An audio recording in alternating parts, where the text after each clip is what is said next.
Kilarigbo Live TV, ìkànnì amúlùdún àkọ́kọ́ tó ń gbé àṣà àti ìṣẹ̀lẹ̀ Yorùbá lárugẹ. I would like to start by thanking the SERAP for organizing this forum where a very historic report is going to be presented today on the vulnerability of the Niger Delta. I'm happy the government is well represented here. That's the police officers, National Human Rights Coalition, the ET, and others. But I think we must not just make this forum the usual Nigerian talk shop. Since the relevant agencies are represented, this presents an opportunity to task them with respect to the underdevelopment of the Niger Delta. And I would like to start with the Office of the Attorney General of the Federation. There are two intervention agencies in Nigeria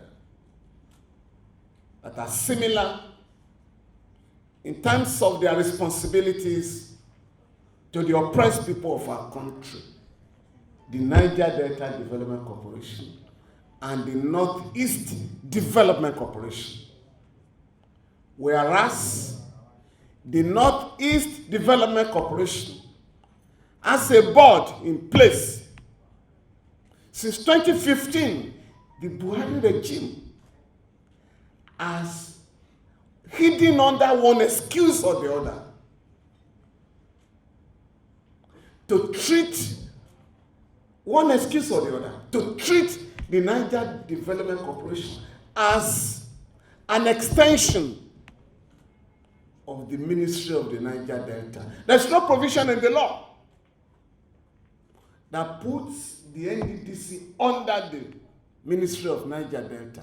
In fact, the NDDC is older than the Ministry of Niger Delta. So if one should be under the other, it should be the other way around. But what has happened since 2015?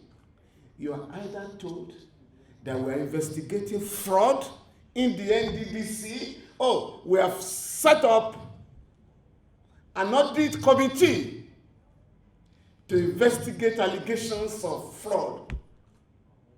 That committee submitted this report. No white paper up to now. We're only told, thousands of jobs have been abandoned in the Niger Delta. At the time the report came out, many of the contractors thought they were going to be arrested. So some of them moved to abandoned sites in order not to be prosecuted by the EFCC. But when they discovered that the government wasn't really serious about it, everybody has gone back to their normal place, since they believe nothing will happen. Therefore, let us start here by challenging the Office of the Attorney General to impress it on the President that it is discriminatory, it is illegal and unfair and unjust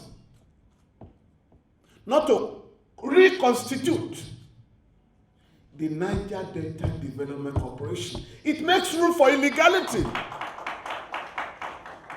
All the contracts awarded, quote me, all the contracts awarded, either by the sole administrator or interim management, are illegal.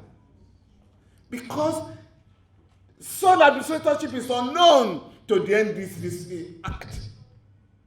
We are therefore calling on the government, without any further delay, to inaugurate the board of the Niger Delta.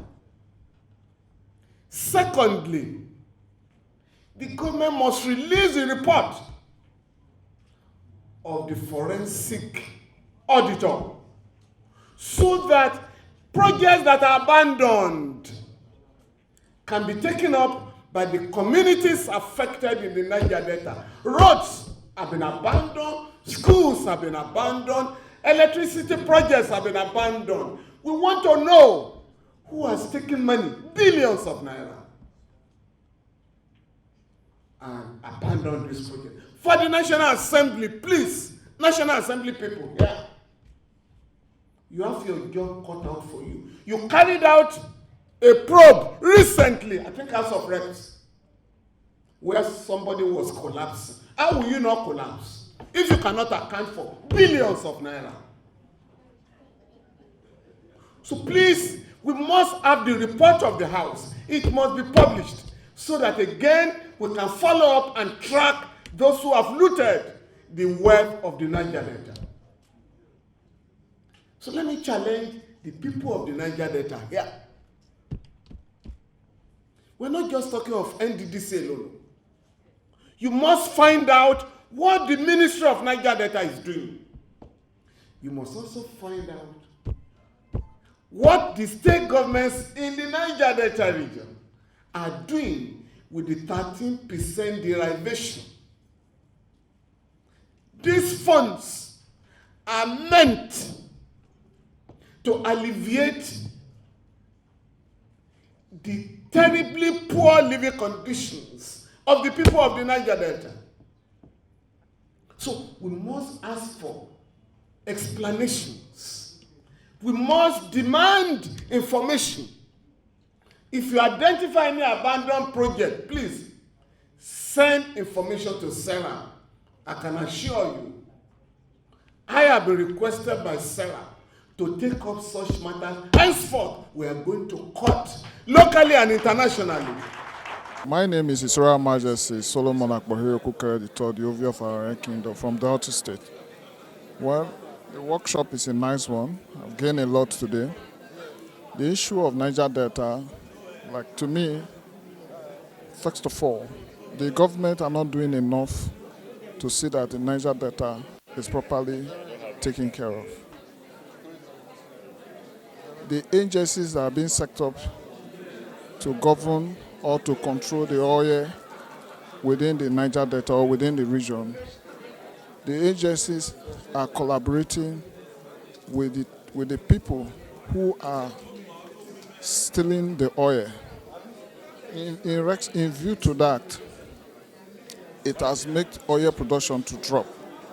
And the Niger Delta citizens, some of them are not helping this situation.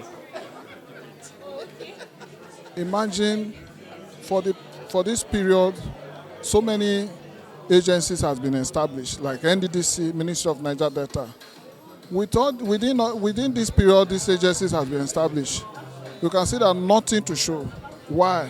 Because of the Niger Delta, Niger Delta people that are collaborating with the non-Niger Deltans to siphon, to steal our money, which is not good, and it is not helping the Niger Delta. So I want to plead that the citizens within the region, which is the Niger Delta people, should know themselves and should try as much as possible to see reasons to develop the area. They shouldn't be taking our money and using it to bribe people that are not from the Niger Delta, impoverishing the citizens of the region.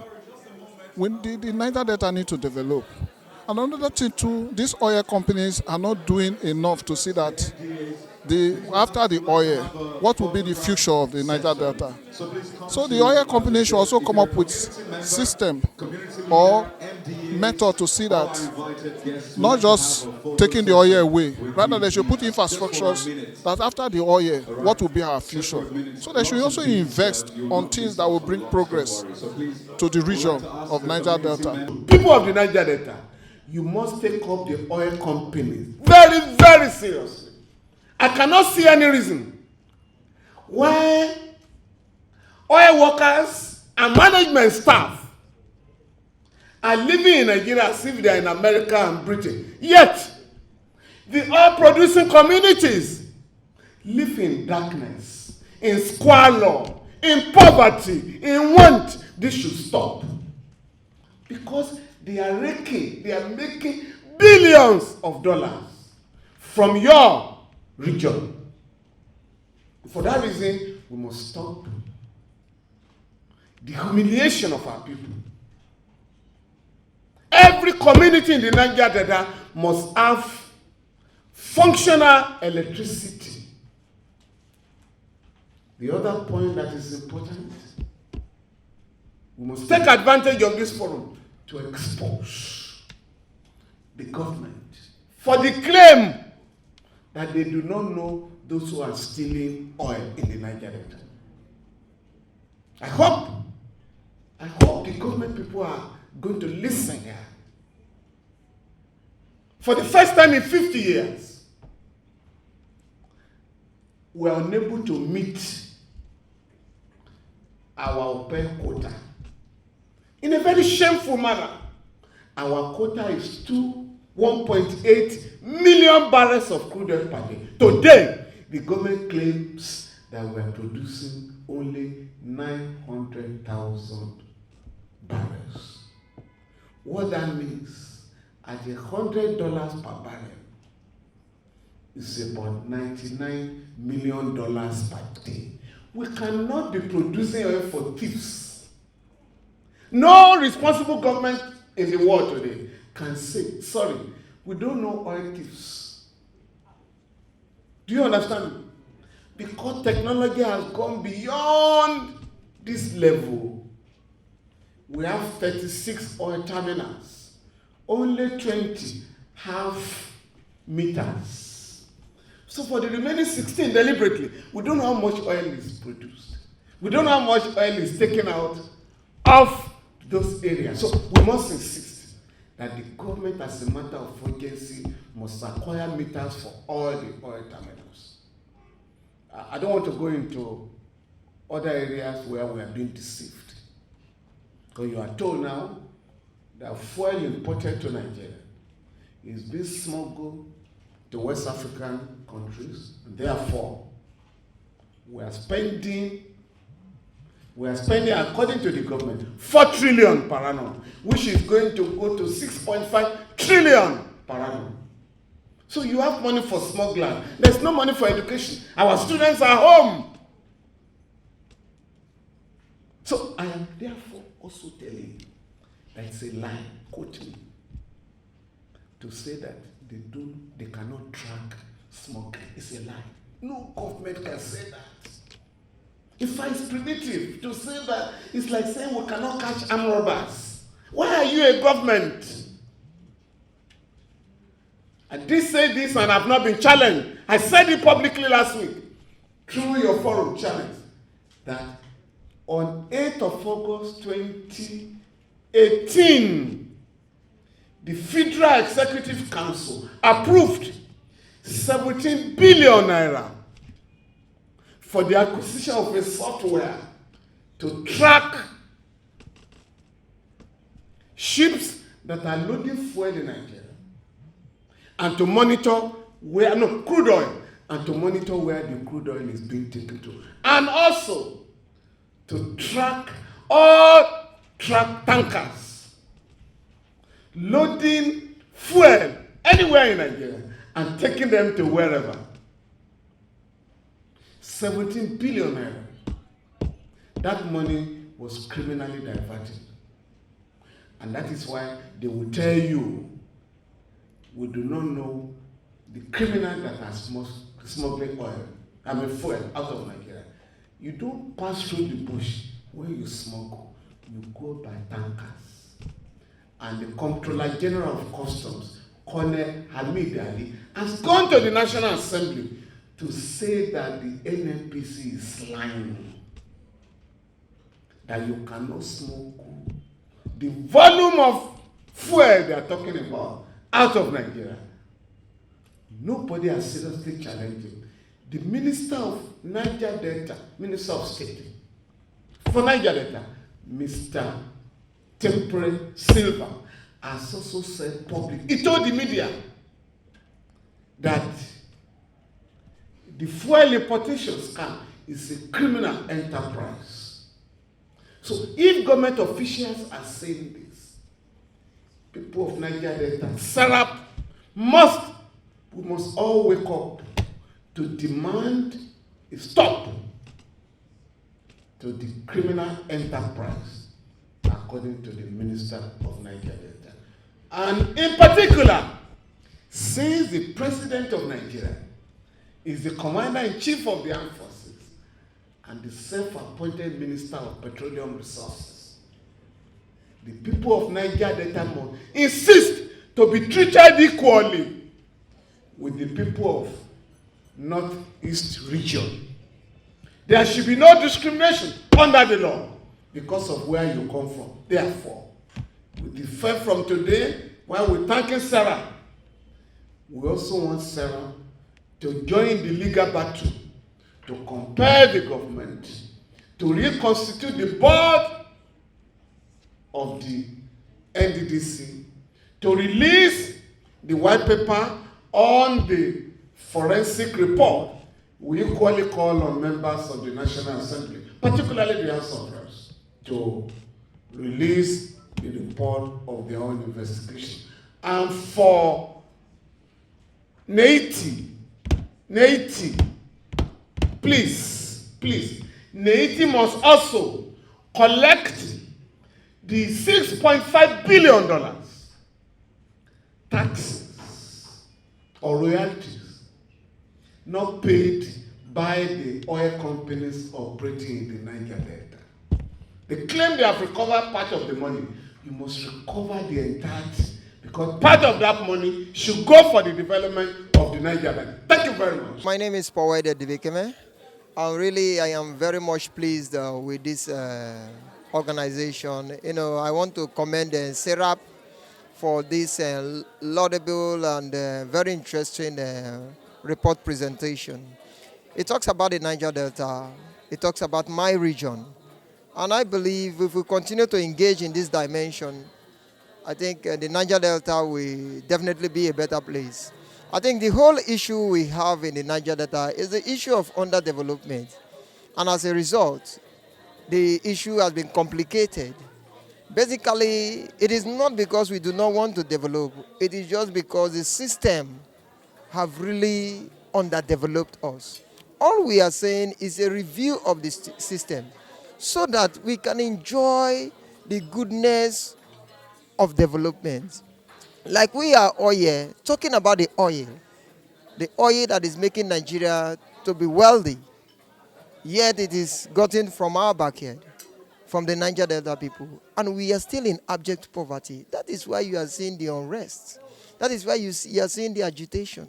All we are saying is that the government should be sincere enough to bring development to us. The multinationals, which are the oil companies, they should be sincere enough to bring development to us. That is all we are agitating for. Not because we want to cause problems. It is because we are not seeing the dividends.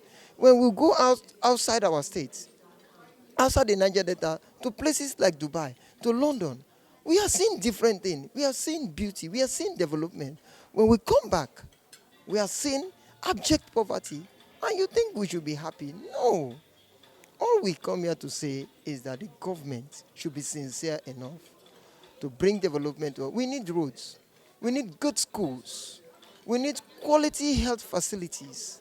We need lights. We need enabling environment to strive. That is what we are asking for. Enabling environment in the Niger Delta. And proper empowerment. We don't want all this paper empowerment. We need quality empowerment, training of the youth, employment. Like I can go on and on and on. Today, the oil companies are not even domiciled in the place where they are even drilling this oil. They are not there. They are very far from the place. So they cannot even really understand the people. All we are saying, they should come back. Come back to the location where you are getting this money. They should be domiciled in the Niger Delta. That is what we are saying. When they are there, they can understand really the pains of the people. In terms of employment, our people, our youth are not employed in these places. You can imagine the oil well that is in my backyard is owned by somebody that don't even know the location of the place. So how do you expect us to be feeling good? The other day, we saw on the television, we are a state that is mining gold. They say the gold belongs to them. But the oil in my land belongs to the federal government. It is injustice. And we say no. That is why we are not happy. You can imagine, if they see ammunition, guns in my land, the government will say the guns are my own, so I should be prosecuted. But when they see oil in my place, they say no. In that same land that they saw oil, the oil does not belong to me, that I should leave the place. These things are injustice. The other day, they come up with the so-called PIB bill. For me, that is a fraud. Kilarigbo Live TV, ìkànnì amúlùdún àkọ́kọ́ tó ń gbé àṣà àti ìṣẹ̀lẹ̀ Yorùbá lárugẹ.